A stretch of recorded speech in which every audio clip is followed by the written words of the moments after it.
Mundial 2026 so'nggi guruhi L guruhida Angliya terma jamoasi 7 ochko bilan birinchi o'rinni egalladi. Xorvatiya 6 ochko bilan ikkinchi o'rin, Ganada 4 hamda Panamada 0 ochko.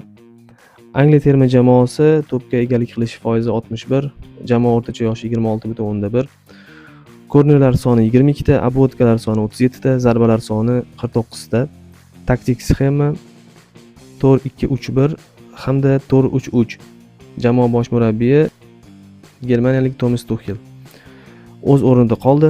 Xorvatiya ikkinchi o'rinda 6 ochko bilan to'pga egalik qilish bo'yicha 54%. Jamoa bosh murabbiyi Zlatko Dalic 4-3-3 sxemasidan barqaror foydalandi.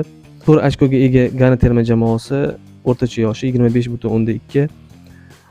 Bosh murabbiy Otto Addo sxema 4-2-3-1 hamda 3-4-3. Play-offga yo'llanma olishdi. Panama terma jamoasi to'pga egalik qilish foizi 38, jamoa o'rtacha yoshi 27.2.